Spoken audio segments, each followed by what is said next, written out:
ಸ್ವಾಮಿ ಶರಣಂ. ನಾನು ರಂಜಿತ್ ಶಿರಿಯ ರಿಪಬ್ಲಿಕ್ ಕನ್ನಡದ ನಿರೂಪಕ. ಸುಮಾರು 4 ವರ್ಷದಿಂದ ಆರೈಕೆ ನಿರಾಶ್ರಿತರ ಆಶ್ರಮ, ಅನಾಥರು, ಸೂರಿಲ್ಲದವರು, ಬದುಕೇ ಸಾಕು ಅಂತ ಹೇಳಿ ಜೀವನವನ್ನ ಕಳ್ಕೊಳ್ಳೋದಕ್ಕೆ ಹೊರಟವರು ಎಷ್ಟೋ ಜನ ನಿರ್ಗತಿಕರಿಗೆ ಬದುಕನ್ನ ಕಟ್ಕೊಟ್ಟಿದೆ. 4 ವರ್ಷದಿಂದ ರಂಜಿತ್ ಶೆಟ್ಟಿ ಇವರು ನಿಭಾಯಿಸ್ಕೊಂಡು ಬರ್ತಾ ಇದ್ದಾರೆ. ಆದ್ರೆ ಈ ಆಶ್ರಮಕ್ಕೆ ದೊಡ್ಡದೊಂದು ಈಗ ಸಂಕಷ್ಟ ಎದುರಾಗಿದೆ. 70 ರಿಂದ 80 ಜನ ಈ ಆಶ್ರಮದಲ್ಲಿ ಈಗ ಬದುಕನ್ನ ಕಟ್ಕೊಂಡಿದ್ದಾರೆ. ಇನ್ನು ಉಳಿದಿರೋದು 6 ತಿಂಗಳು ಮಾತ್ರ. ಈ 6 ತಿಂಗಳ ಒಳಗಾಗಿ ಈ ಜಾಗವನ್ನ ಬಿಟ್ಟು ನೀವು ಹೋಗ್ಬೇಕು, ನಿಮ್ಮ ಕರ್ಮ, ನೀವೇನಾದ್ರೂ ಮಾಡ್ಕೊಳ್ಳಿ ಅಂತೇಳಿ ಈ ಜಾಗದ ಓನರ್ ಹೇಳಿದ್ದಾರೆ.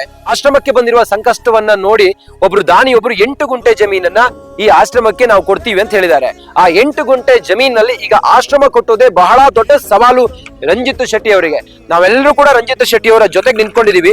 ನೋಡಿ, ಆಶ್ರಮ ಕಟ್ಟೋದಕ್ಕೆ ಪ್ಲಾನಿಂಗ್ ಕೂಡ ರೆಡಿ ಇದೆ. ನೋಡಿ, 1 ಅಡಿಗೆ 1800 ರೂಪಾಯಿ, 1 ಅಡಿಗೆ ನೀವು ಸಹಾಯ ಮಾಡಿದ್ರೆ ಸಾಕು.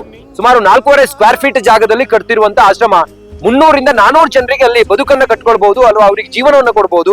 ಇಂತಹ ಸಮಯ, ಇಷ್ಟೆಲ್ಲ ಸೇವೆ ಮಾಡಿ, ನಿಸ್ವಾರ್ಥ ಸೇವೆ ಮಾಡಿದಂತ ರಂಜಿತ್ ಜೊತೆಗೆ ನಾವೆಲ್ಲರೂ ಕೂಡ ಈ ಸಂಕಷ್ಟದ ಸಮಯದಲ್ಲಿ ಇರ್ಬೇಕಲ್ಲ.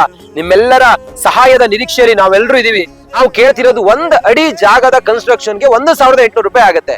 ನೀವೆಲ್ಲರೂ ಕೂಡ ಸಹಾಯ ಮಾಡ್ತೀರಿ ಅನ್ನೋ ಭಾವನೆ ನಮ್ದಿದೆ. ತಮಗೆ ಸಹಾಯ ಮಾಡ್ಲಿಕ್ಕೆ ಆಗಿಲ್ಲ ಅಂತ ಹೇಳಿದ್ರೆ ಈ ವಿಡಿಯೋವನ್ನ ಶೇರ್ ಮಾಡಿ, ಇನ್ನೊಬ್ಬರಿಗೆ ತಲುಪಿಸಿ, 10,000 ಜನರಿಗೆ ರೀಚ್ ಆಗ್ಲಿ. ಈ ಆಶ್ರಮ ಕಟ್ಟೋದಕ್ಕೆ ನಿಮ್ಮೆಲ್ಲರ ಸಹಕಾರ ಇರಲಿ. Thank you.